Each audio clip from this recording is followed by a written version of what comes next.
it's been so long. Where have you been? What have you been doing? Girl, I've been so busy, but I am back. And this video is nothing but a two-piece. I hope you all ready. There's no games played. Today we are talking about relationship stuff. And not just boyfriend-girlfriend relationships, but relationships in general. And so if you are interested in that, stay tuned.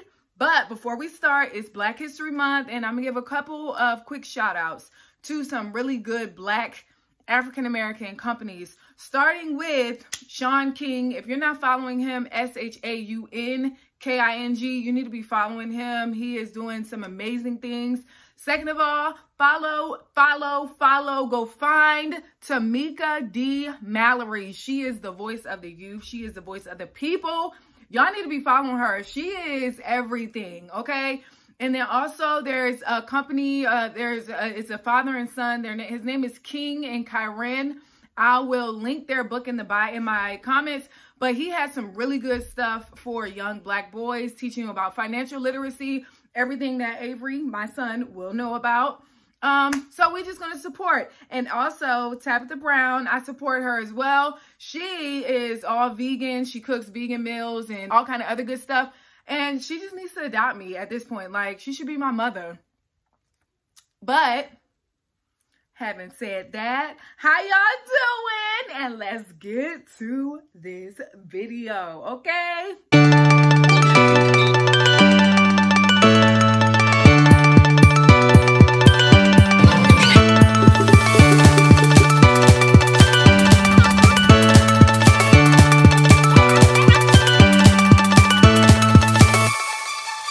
Yes, eventually, you can't blame him no more. Eventually, we can't blame him no more. We can't blame him for what he keeps doing, for who he keeps showing us that he is.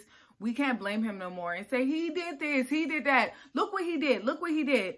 We can't keep blaming him no more. Eventually, we're going to have to take some sort of responsibility, some sort of accountability in our lives and for the decisions that we make, for the people that we allow in our space, for the people that we allow to enter into our peace. Eventually, he can't be blamed all the time. The more you accept, the more he's going to think that he can continue on his same behavior and that you're not going to change and he don't have to do nothing different. I heard a long time ago, and I just feel like it's so true, a man is only going to do what you allow.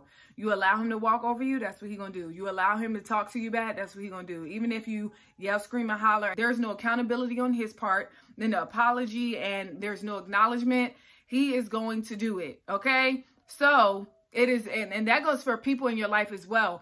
You got to make sure that you are standing up for yourself. And I'm just saying this to me too, because this is something that I learned growing up, always being like such a passive, soft-spoken person. It was so easy for me to just be like, okay, whatever, and figure out and go on my own way.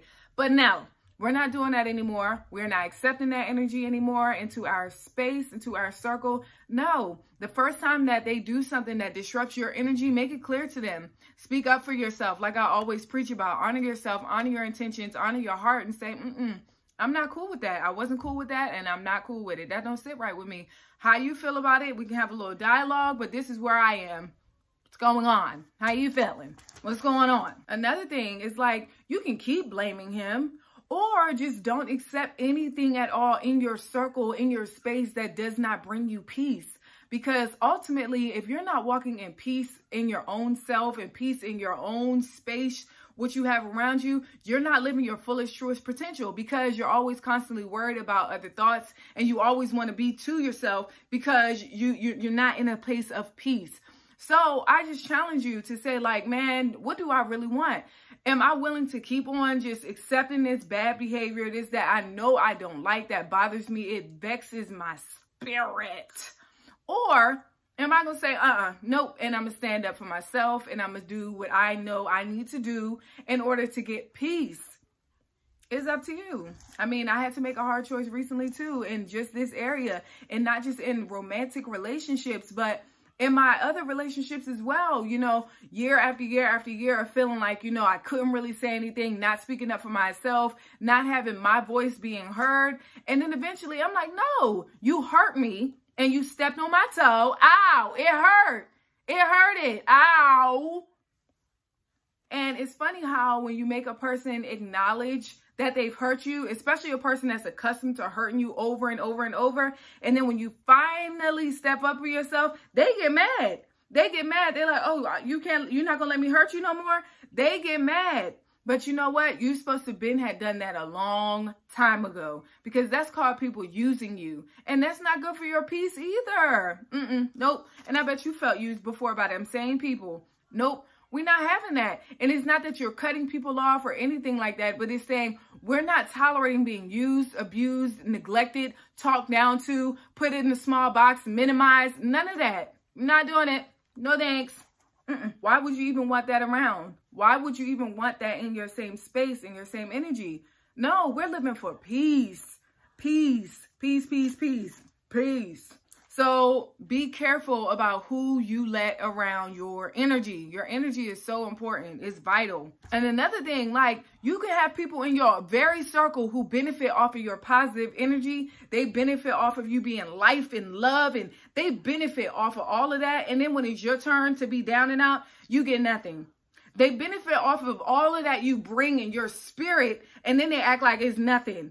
They benefit off of it. They love it. You can see that they're fulfilled. They know that they're fulfilled because they keep you around. But yet when it's your turn, they give you nothing and you're depleted. And then you're looking around like, okay, well, where's I need some. And here's the thing. Don't get it twisted. We are all responsible for our own emotional control, stability. We're responsible for our own. But the thing about it is like, we have our off days, we have our down days, and sometimes we do need to be, that's what human interaction is for. It's for us to feel supported, for us to feel that reciprocity between two people.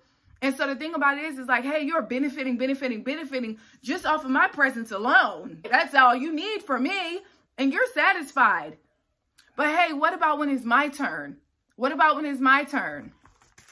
Think about that. Have you ever felt like that? Let me know. Put it in the comments. I know I'm not the... Y'all, don't make me feel like I'm the only one that's been dealing with this. Come on now. And definitely don't make people feel like your good positive energy is something that's so regular and basic. There are people out here who are struggling with their mental health. There are people out here who are really struggling to... there are people who walk around like, yes, I am light. And you get around them and their energy is dark. There are people out here who claim Christianity, who claim God, Jesus, and all glory. And you get around them, they lie, they steal, they cheat. They do all the things that look like the world. They act like the world. They're a part of the world, but yet they claim this big old, you know what I'm saying? No, don't let them belittle your positive energy, especially if you are walking outright in integrity every single day and you're really trying your best to live a life that's fulfilling and pleasing unto God. Please, don't waste your time. Don't let them waste your energy. It's called an energy vampire. They suck all your good ass energy. They suck your energy and then you be left depleted. We're not doing it. No, thank you. Keep that. The thing about relationships is like arguments is going to come. But when they come, how does he treat you in the meantime, between time? How does he, when arguments come, what is he saying to you? What are they saying to you when y'all have arguments or disagreements, when y'all not seeing things the same way? Are they like immature and say, and attack your character and attack, you know, certain things about you? Or are they willing to have like a big people conversation and talk about it? Arguments are going to come, but when they come, do they call you out your name, disrespect you, neglect you? Or are they willing to say, hold on, wait, no, that's not what I meant. And they can really have a effective conversation between two people how it's supposed to be. Nobody got time for that other stuff. That's called toxic and nobody got time for it. We throwing that away. Throw it away. We don't got time for it. When he gets mad, is he mean? Is he nice? Does he belittle you? Does he talk down on you? Does he shut down? Does he get quiet? Does he walk past you and... Is it aggressive energy? Is it passive energy? What kind of energy is being exchanged during those moments when y'all, you know, are not on y'all highest? What is the energy like? Is it that same energy like, I'll still take care of you? You know, I'm going to still do what we normally do, even though we're not speaking right now. We're not seeing eye to eye. We're not talking. I'm going to still do what we're supposed to be doing right now with each other. We're going to still go to sleep together. I'm going to still make sure I do what I do for you normally on a normal night. That's that energy that I want. For example, something small like, okay, y'all get into an argument. You know, usually before you leave, hey, I'm about to go here. I'll be back in a couple minutes. And now he's mad or she's mad and she don't say nothing before she leave and you don't know where they at. Because now you got to call and be like, where'd you go? Why did you? Nobody has time for that. Nobody has time for that. It's like we're going to be big boys and big girls about the situation. Hey, I'm going to be here. I'll be right back. I'm just giving you the common courtesy, giving you the respect. That's what it's all about for me. And then it's up to you to really look at and decide, like, what can you really deal with when a person is mad? What are you like when you're mad? Do you just shut down, want no parts of anything? Like, what are you willing to deal with? And what are you like? What are you like when you're upset? And check that energy, because we may have some traits that may need to be addressed prior to entering into a relationship. It's so important in us in this phase of life where we're creating our lives, we're creating our environments that we want to be in. We're understanding that peace is very important. It is like the utmost. We got to understand, like, it is very important to choose a person who we really truly can see ourselves with, and that they are genuinely good people. Like, their ethics and their morals are good. If that is something that is important to you, challenge that in that other person. Check them, see how they move on a daily basis. Small stuff that, you know, you might be like, oh, I didn't like that. You got to check that and watch those little subtle energies, because those are things that in a relationship, they may bother you. They may bug you, especially if those broader scheme things, i.e. morals and ethics, are important to you. You got to check that stuff. Choose a person who you can trust your emotions with, and that you can trust their own emotions, that they're in tune with themselves enough to know that it's okay to be vulnerable in relationships. Choose a person that you can be open and vulnerable with. It's not good to be in a relationship where you like sucking up your emotions and scared to say how you feel, and scared to say, hey, today I'm having a bad day. I'm having a good day today. You know, today was a great day. You want to come home and you want to feel great, but you're scared to say that, or scared to give it to that person because that might make them mad because they're not having a good, like, no, nope. That person has some healing to do. That person is not ready to be in a relationship. So you got to consider those things. Can you trust your heart with that person? And that means give them your heart, your feelings, your emotions, and they don't go, when you're done talking. And they don't go like, oh, okay, and kind of just walk away when you're done talking about something that's like ever so deep to you. Like, nah, keep that dead ass energy to yourself. Like, moving on. We're not putting our emotions in second and third place, and we're not doing that. That's not healthy.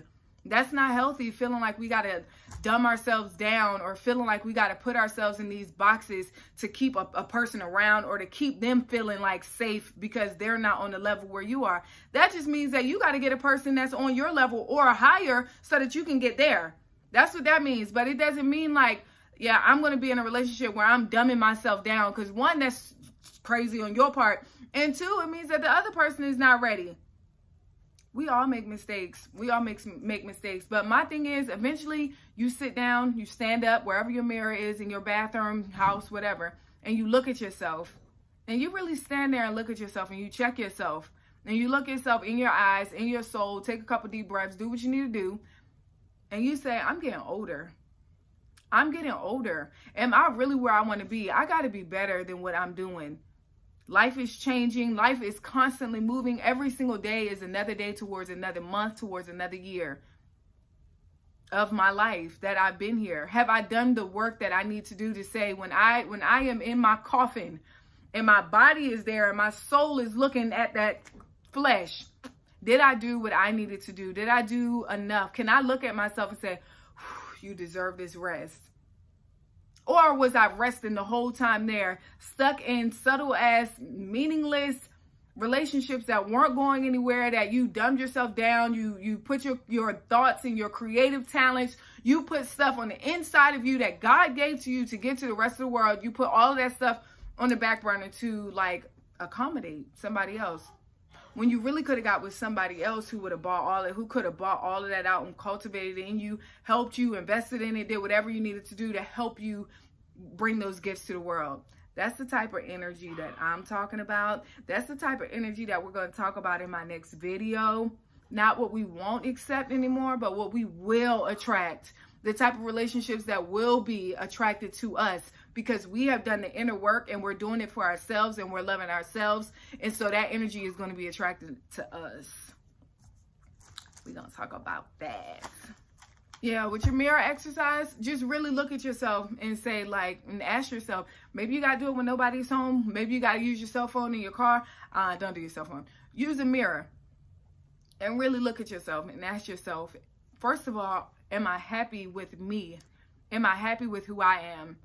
And then you ask yourself, am I happy in this relationship? That can be a relationship with yourself and your significant other. That can be yourself and your kid. That can be yourself and a parent. That can be yourself and a mentor. Am I happy in the dynamic of this relationship? And just be honest with yourself. You don't have to answer it out loud, so don't be embarrassed about it. Be real with yourself. And whatever answer you come up with, you got one of two choices, yes or no. Yes, if the answer is yes, go home and spoil the heck out of that person tonight. Go and take care of them tonight. Do something nice for them if you are happy. And if the answer is no, it's like, okay, what work do you need to do in order to move? Because there's no point of staying. Moving means maybe y'all need to talk. Moving means like maybe y'all need to try counseling. Moving means like maybe you need to get up and move. Moving means like start planning. Move can be whatever it is that you need to do in order to get to a safe and healthy place for you and your children or you and whoever. Simply that. Simply that. The thing about it is that you can love on yourself and then ask God to show you the way. And He will. And the thing is, sit there with it for a second. Don't sit there and, okay, no, the answer is no, I got to jump up and move. No, it's like, no, you understand where you are. Show yourself some love for acknowledging that in yourself. Show yourself some grace. Take some time with your answer. Take some time with yourself. And then pray about it and meditate on it for a second at least. Get quiet, get real, and just ask God, like, God, please show me show me what to do, how to handle this situation. Which way do I need to look? Which way do I need to move? Before I even move my feet, I ask you to show me what direction I need to move into. And He will. And He will. We just got to give Him a little bit of time, meaning we got to sit with Him for a second so that we can hear from Him. But that's what I got for today. Quick little video on we're not blaming him no more. We're taking some accountability. We are understanding that bad behavior is just that, bad behavior, especially especially repeated, unacknowledged, unaccounted for bad behavior that just keeps happening over and over. We're not accepting it anymore. And that's it. Thank you guys for watching this video. I hope you learned something from it. If you learned anything, give me a big old like. Make sure you comment down below, subscribe, and stay tuned for the next one. We are talking about everything that we will manifest, everything that we will accept and invite into our space, into our heart, into our next new dimension, into our next level. Get ready, get in tune, because that was going to be all about love. I'm a little late for Valentine's Day, I know, but that is where we are. Get in tune, okay? See y'all in the next one.